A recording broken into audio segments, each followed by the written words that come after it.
On episode 5 of Survivor 42, the journey continued when Lydia Meredith and Roxroy Bailey were sent to the island, where 2 or more contestants must decide to protect their vote or keep their vote. The entire scene could have been cut from the episode. Roxroy and Lydia didn't reveal much to each other and probably won't be best friends once the merge comes. Neither chose to risk their vote, which means there are no consequences for going on the journey, positive or negative. Although Lydia's story of body positivity was important to include in the edit, it's not fair to Lydia to make this a defining characteristic of her edit when we've been shown little to nothing else about her. On social media, Lydia is hilarious. Surely, Lydia is firing some zingers in confessionals that are being left on the cutting room floor. When one of the only confessionals we see from a contestant is about what makes them different, then that becomes what defines them to a large portion of the casual audience who isn't on Twitter. It's a challenge because not everyone makes it far in the game. Hopefully, we see more of Lydia in the episodes to come and learn more about what makes her awesome. Lydia made the right choice to protect her vote. It was necessary to avoid a potential rock draw, since Daniel Strunk and Janelle Howell made up and were going to potentially vote together. Ultimately, Lydia's unbreakable alliance with Hai Jiang proved to be the difference. We didn't fully see how they were able to bring Mike Turner into the fold, but no one could blame Mike for not wanting to insert himself in the middle of Daniel and Janelle, who were rarely on the same page. After the last Vita Tribal Council, it was clear Daniel was not long for this game. Vita was wise to cut bait with the one-shouldered lawyer sooner rather than later. Least convincing drama, Taku Tribe. While the Ika tribe has some obvious fractures, Tori Mian can't wait to jump ship, and the Vati had a clear 3-2 split, the Taku tribe's fissures are relatively minor.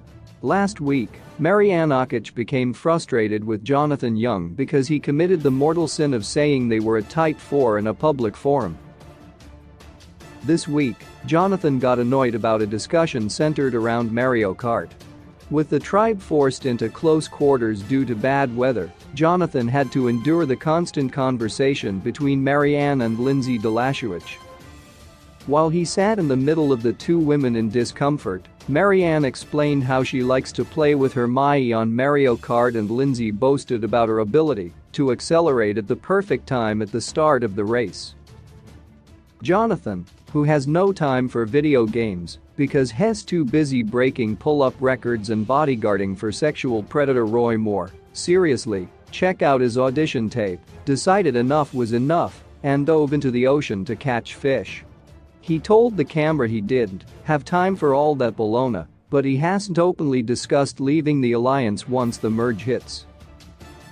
If anything, Jonathan will need all the allies he can get in the merge, because he'll probably be the first target. Jonathan might hate Mario Kart, which really means he hasn't played it, because everyone loves Mario Kart, but that scene was probably more telling, in that it revealed there's not too much social discord on the strongest tribe in the game. Worst use of secret phrase, Mike and Soccer. We've been waiting for a long time for someone on all 3 tribes to find a beware advantage, and finally, in episode 5, the Ika tribe found it.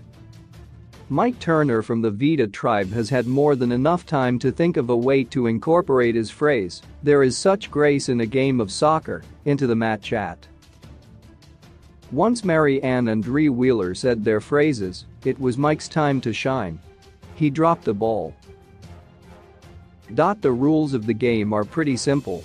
You don't need to tell a story. You don't even need to say it in context. Anyone who remembers Brad Reese's rambling attempt to say broccoli is just a bunch of small trees in season 41 would agree less is more. But Mike was determined to do the most. He started out by saying his phrase and then said he wanted to explain. Everything went downhill from there. Mike tried to relate being a football coach to soccer, and it didn't really make sense. Mike ended up saying the soccer phrase 2 more times just to make sure Jeff Probst heard him correctly. If there was any question from unsuspecting contestants whether something suspicious was going on, Mike definitely sounded the alarm bells. He had the least weird secret phrase, but Mike made it the most weird. Soccer might be graceful, but Mike talking about soccer is not.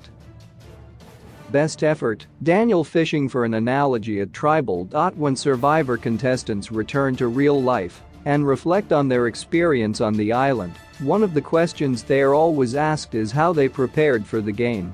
Some players focus on becoming more physically fit. Desi Williams told me before season 35 she approached her physical trainer and said, "I can't tell you why, but I need to get in the best shape of my life," while others simply pile on some extra body fat so they're not immediately starving. Casual fans who learn their cast quickly become super fans, binging old seasons and diving into the endless hours of Survivor podcasts. Others turn to books. Cass McQuillan famously read How to Win Friends and Influence People to try and gain more allies on Second Chance. She was voted out in the merge episode for having too few friends in the game. The most underrated way to prepare for the game is by learning how to make people laugh. In the modern era of Survivor, players become immediate targets if it's clear they are taking the game too seriously. One of the best ways to disarm potential adversaries is through humor. It worked for Rick Devens in Edge of Extinction when he deployed such analogies as "I might be the poop" to endear himself to the jury and lower his threat level among his competitors. Rob Cesternino was perhaps the first to find success with this strategy on Amazon. Tyson Apostol perfected it in Blood vs. Water. This season, Daniel, who seemed to fit the mold of a quick-witted player who would make up for his physical fragility by making people laugh, couldn't overcome his debilitating paranoia. Unlike David Wright, who broke out of his hyperactive funk early in Millennials vs. Gen X, Daniel's strategic execution was more Derwinian, indicative of Ghost Island Episode 1 boot Jacob Derwin. While the vote was likely already decided before Daniel took forever to think of an analogy at Tribal before settling on Muhammad Ali, his hesitation to inject humor into an otherwise tense situation made it clear to his tribemates that he was taking the game a bit too seriously for their comfort. Chanel may have been more likely to flip come the merge, but it almost didn't matter. All she had to do was sit back and watch Daniel celebrate.